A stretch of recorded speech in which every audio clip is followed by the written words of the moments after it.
हाय friends. आज हम irrigation engineering का सेकंड चैप्टर देखेंगे which is water requirement of crops. So different exams में इस टॉपिक से क्वेश्चंस पूछे गए हैं। So let's get started. So our first question is combined use of surface and subsurface water in judicious manner to derive maximum benefit is termed as.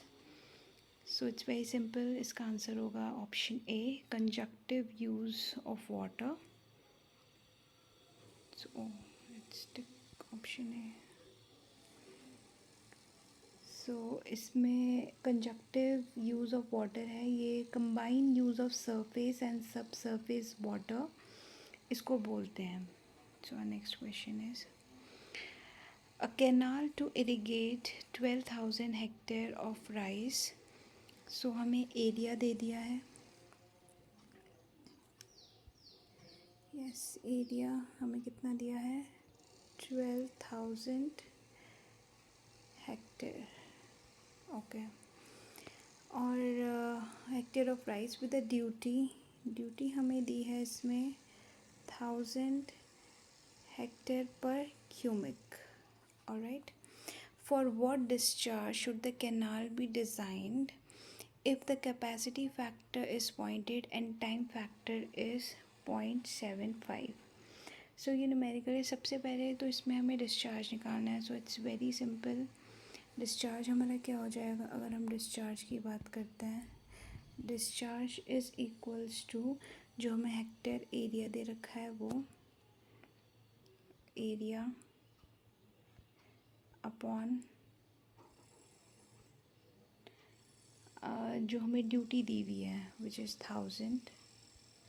इसको solve करेंगे तो हमारा डिस्चार्ज आ जाएगा which is 12 क्यूमिक.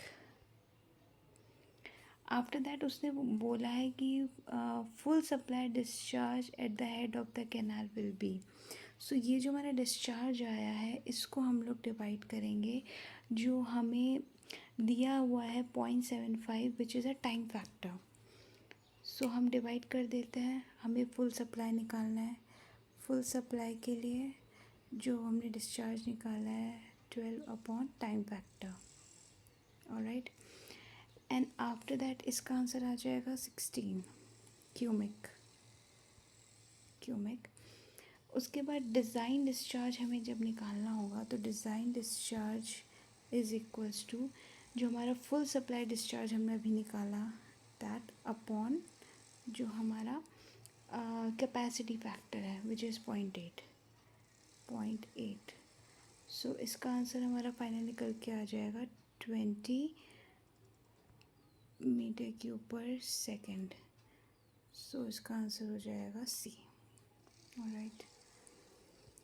Next question. Non consumptive use of water is in hydro power generation.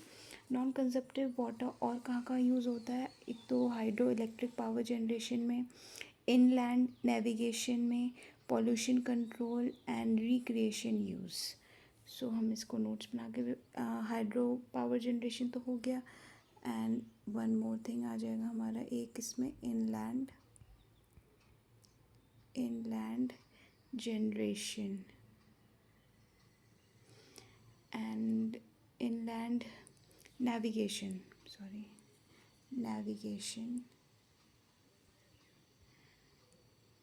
and pollution control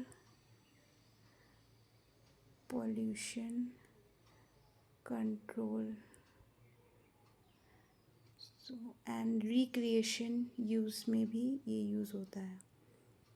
recreation use. Alright. Maximum quantity of water that can be guaranteed during a critical dry period is safe yield. Direct हमें run करना है. Outlet discharge for a particular crop is given by. So as you can see ये different exam से पूछा गया है. उत्तराखंड के exam में पूछा गया है, BPSC, UPPSC. सो ऐसे डायरेक्ट क्वेश्चंस पूछे जाते हैं. In North Indian plain optimum depth of core watering wheat के लिए कितना होगा? सो ये भी फैक्चुअल है, इट इज़ 13.15 जो वीट के लिए होता है हमारा। Yes, 13.15।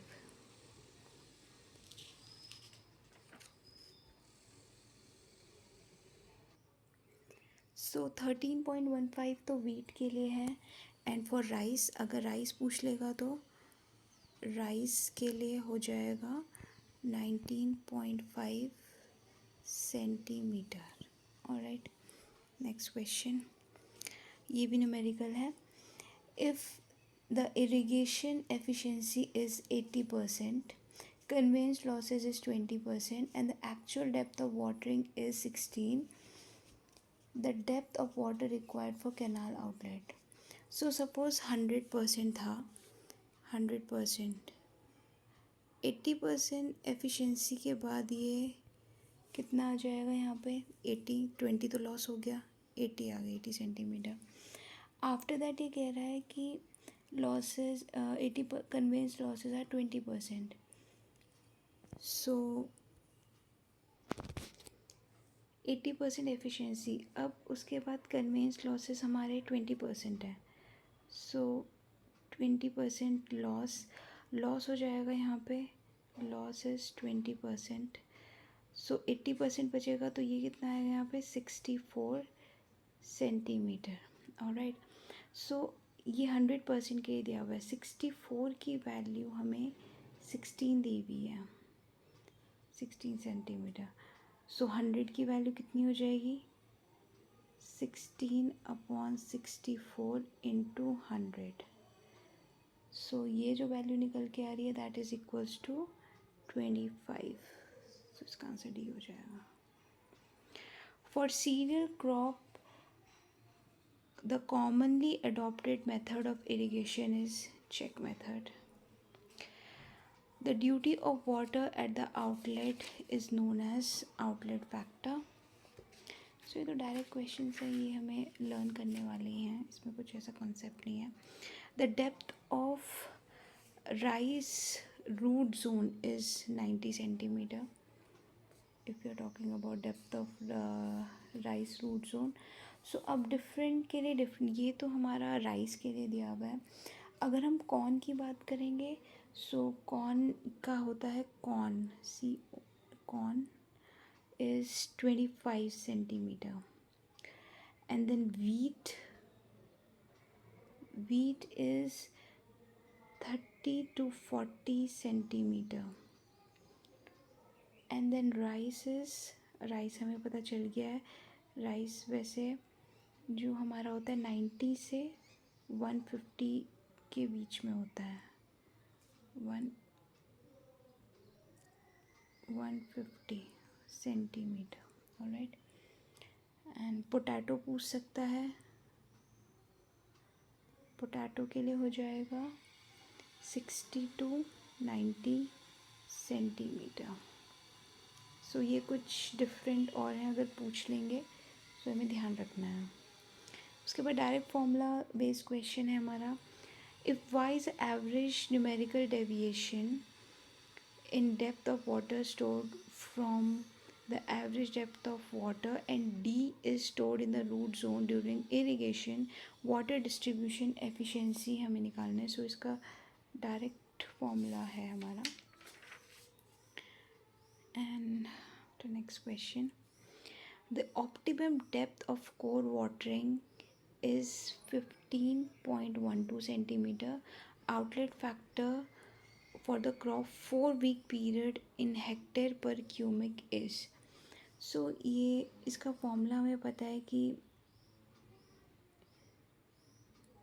Duty is equals to 8.64 base period into base period which is in days and delta. So yes, delta metres में होगा एंड बेस इसमें डेज में होगा।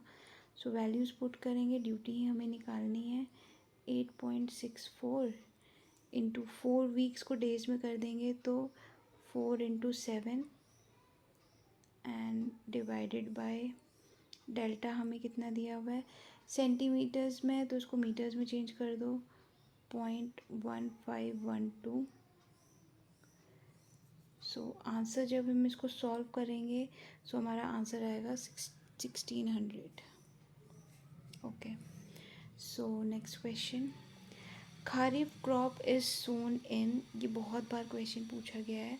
सो it is a June July crop, तो हमें ध्यान रखना है। और ये मॉनसून क्रॉप भी बोलते हैं इसको, खारिफ क्रॉप को। इसके एग्जाम्पल्स हम देख सकते हैं खारिफ क्रॉप के। खारिफ के एग्जाम्पल्स कौन से होंगे? Rice, maize and millet, pulses,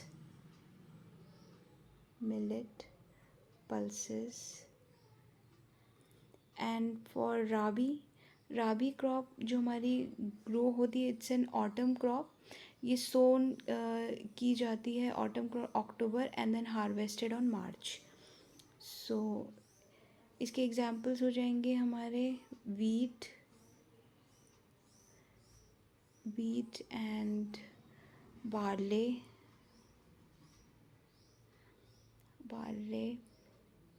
and peas, mustard, etc. Next question, cotton is grown in a field of 4 kilometers square with the intensity irrigation 60%. For cotton, the base period is 200 days and duty is 1400 hectare per cubic. The volume of water required. So it's very simple. इसमें कुछ ऐसा नहीं है, direct formula based question है। Intensity हमें दी हुई है, base period हमें दिया हुआ है। So base period is 200 and duty हमें दी हुई है 1400। वॉल्यूम हमें निकालना है। सो ड्यूटी हमें दी हुई है 1400 हेक्टेयर पर क्यूबिक एंड एरिया को हेक्टेयर में चेंज कर दो तो 4 × 10⁻² हेक्टेयर हो जाएगा ये। एंड इंटेंसिटी भी हमें दी हुई, intensity is how much 60%। So area का 60% निकाल लेंगे हम। नेक्स्ट टाइप कर लेते हैं, इसको सॉल्व करेंगे हम। सो एरिया जो हमारा यूज़ होगा वो 60% ऑफ द एरिया होगा। So area is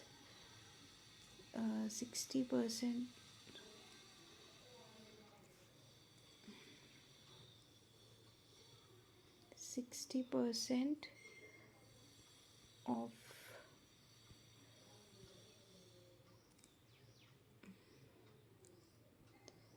400।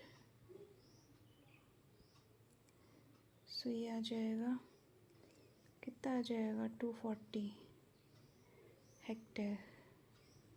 Now it's very simple, area हमें मिल गया है, डिस्चार्ज हमें पता है, तो ड्यूटी हमारा क्या हो जाएगा? Area upon discharge. सो ये आ जाएगा 240 अपॉन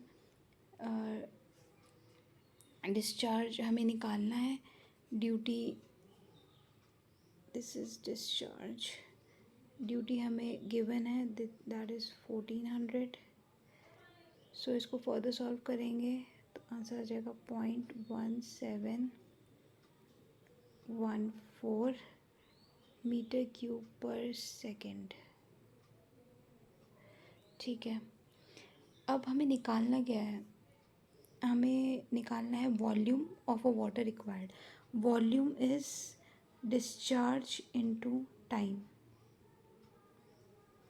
ऑलराइट, सो इसको जब हम फर्दर सॉल्व करेंगे, टाइम हमें डेज़ में दिया हुआ है, डेज़, तो ये सेकेंड्स में इसको चेंज कर देंगे डेज़ को, एंड जो फर्दर हमारा निकल के आएगा फाइनल, तो ये आ जाएगा 0.1714 इंटू 200 जो डेज़ में, इंटू 24 इंटू 60 सो इसको जब हम फर्दर सॉल्व करेंगे तो हमारा आंसर ये आएगा। 296, option B. So the next question is, water application efficiency is a ratio of water stored in root zone to the water delivered in the field. Easy था. A tile drain is laid below a cropland to remove excess irrigation water.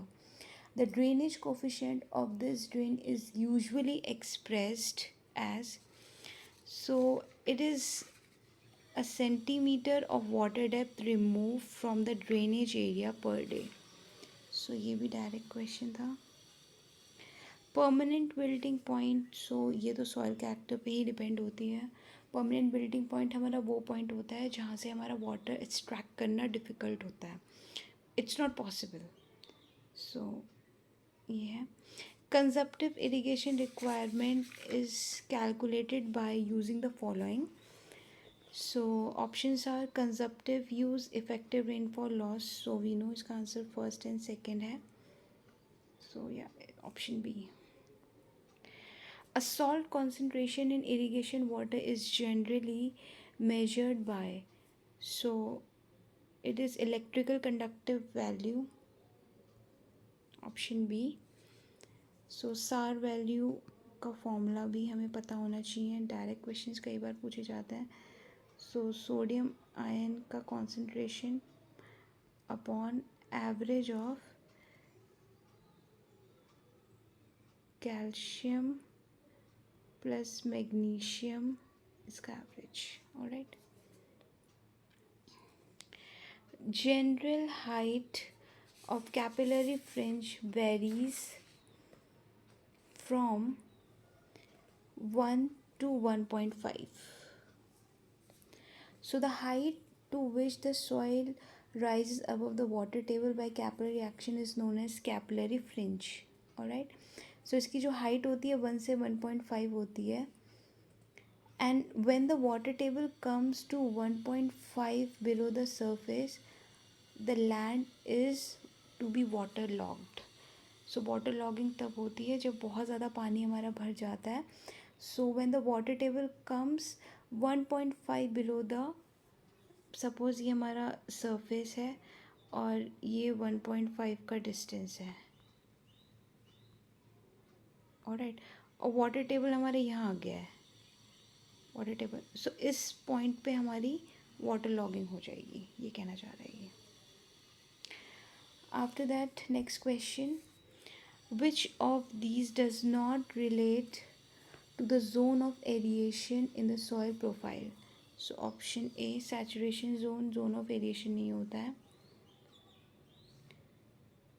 अब different zone यहाँ दिए हुए हैं, like capillary zone.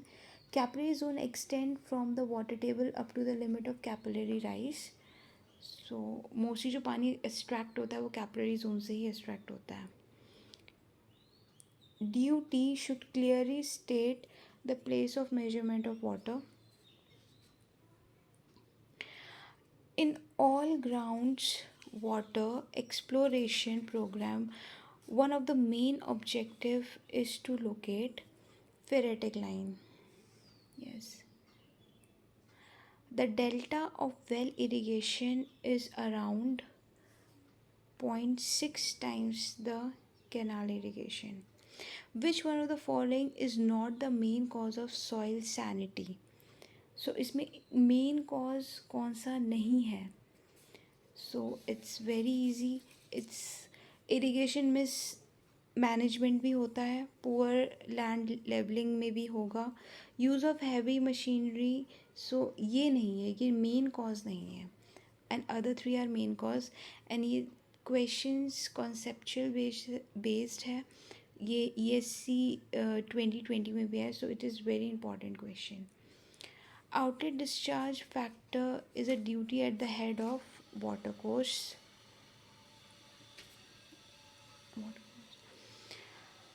A soil becomes practically infertile when its pH value is 11. So ये infertile हो जाएगी. Alright. सो pH की जो रेंज होती है, पीएच रेंज सॉइल के लिए कितनी हो जाएगी? 5.5 से 7, ये इसकी करेक्ट रेंज है, इतनी होनी चाहिए। इससे ज़्यादा 11 तक तो इनफर्टाइल ही उसको मानेंगे हम लोग। अब field capacity of a soil is 25%, permanent wilting point is 15%, specific dry unit weight is 1.5. If the depth of the root zone is 80, the storage capacity हमें निकालनी है। So it's very simple, ये हमारा हो जाएगा स्टोरेज कैपेसिटी, इसको D dash मान लो। स्टोरेज कैपेसिटी जो हमें निकालनी है is equals to dry unit weight, जो अब स्पेसिफिक ड्राई यूनिट वेट दिया है तो हम डायरेक्ट 1.5 लिखेंगे इसमें। जो डेप्थ है, रूट जोन की डेप्थ कितनी है? 80 centimetre into field capacity minus permanent wilting point, so 0.25 minus 0.15, so इसको फर्दर सॉल्व करेंगे 12 सेंटीमीटर आ जाएगा।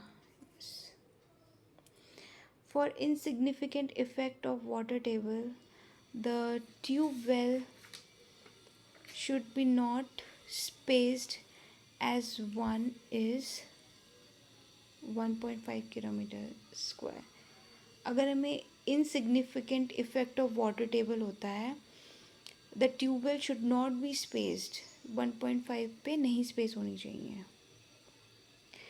If the specific capacity of a well is 3.5 cubic per hour per unit, head and the cross sectional area of the bottom of the well is 7 meter square, then the specific yield and the yield of the well at a constant depression head of 3 meter will be respectively। सो हमें दो चीज़ें निकालनी है, एक तो specific yield निकालना है and then yield निकालना है। सो स्पेसिफिक कैपेसिटी हमारा क्या हो जाएगा? यील्ड डिस्चार्ज जो फर्स्ट है, specific yield discharge which is 3.5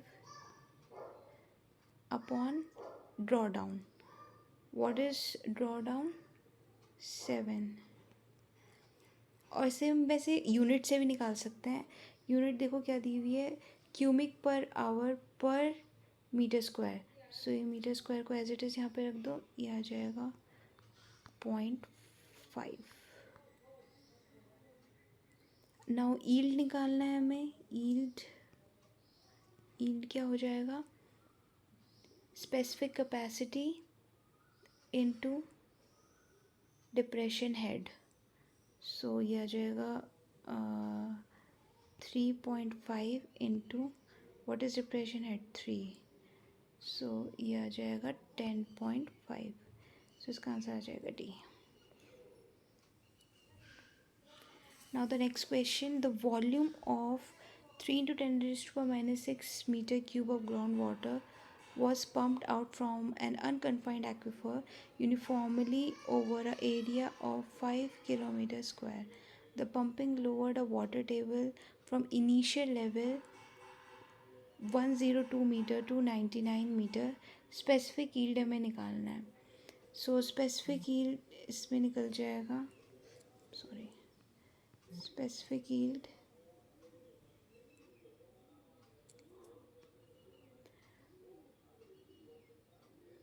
volume pump upon area into जो हमारा चेंज इन लेवल है।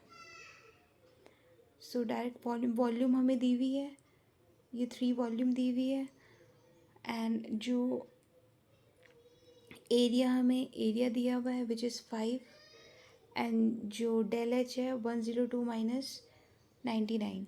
सो ये 0.2 आ जाएगा। इसकी वैल्यू जब हम पुट करेंगे कि 3 इंटू 10 रेज़ टू पावर 6, इसको एक मिनट, लेट मी टेक अ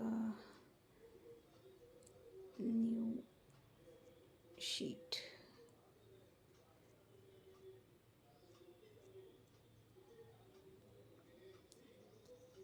यस, सो क्या है इसमें?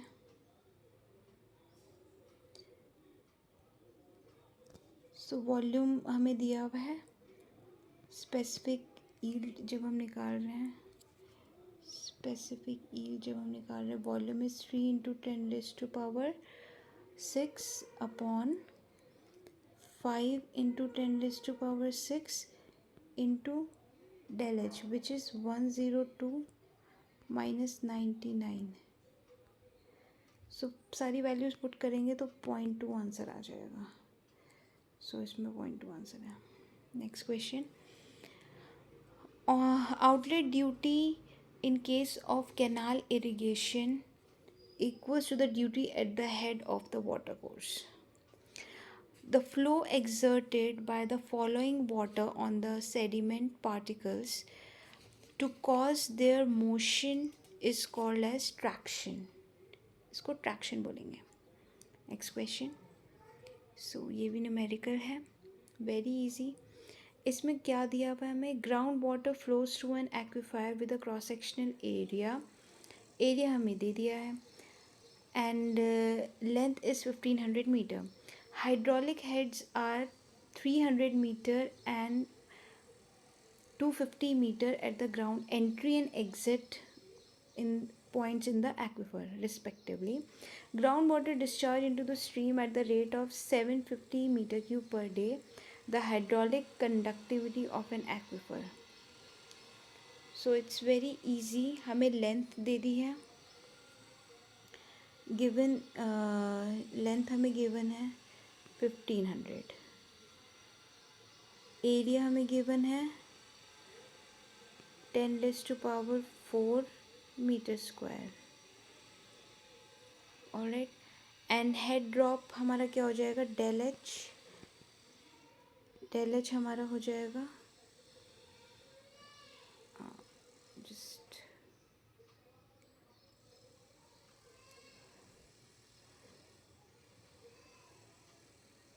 यस, del H हमारा हो जाएगा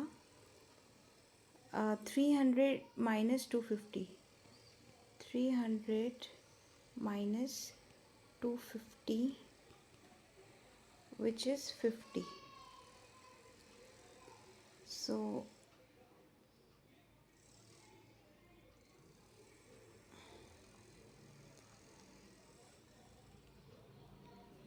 So इस पे हमारा del H आ गया, एंड डिस्चार्ज भी हमें गिवन है। सो डार्सी लॉ क्या कहता है? Discharge is equals to KIA, and what is I? I is equals to del H upon L. What is del H? 50. L is 1500. Alright, A भी हमें given है, Q भी हमें गिवन है, हमें K निकालना है। So 750 is equals to K into 50 upon 1500 into area is 10⁴, 10⁴। So further हम इसे सॉल्व करेंगे, K की वैल्यू निकल के आ जाएगी 2.25 मीटर पर डे। सो इसका आंसर हो जाएगा option B, very simple. Now the last question is, which of the following structure is constructed for artificial recharge in groundwater? So the answer is percolation tank. So that's it with our second chapter, and इसके बाद हम third chapter देखेंगे irrigation का। ये बहुत ही selective questions हैं, ऐसे questions mostly आप देखेंगे नहीं कहीं, बट आप देख सकते हैं कि इसमें प्रीवियस ईयर्स के ESC के एंड PSUs के स्टेट लेवल के हर क्वेश्चंस मैंने इसमें लिए हैं, एंड ये मोस्टली वैसे क्वेश्चंस होते हैं जो हम छोड़ देते हैं या जिसमें हम कंफ्यूज हो जाते हैं। सो दैट्स इट। अब हम ऐसे एक एक वीडियोस देखेंगे हर एक चैप्टर के चैप्टर वाइज। सो ये बहुत हेल्पफुल होगा। जैसे अभी हमारा एग्ज़ाम है SJVNL ET का। सो अगर इसको हम एक मंथ पहले भी रिवीजन इसका ले लेंगे चैप्टर वाइज, सो ये में बहुत हेल्पफुल होगा। So that's it friends, see you tomorrow.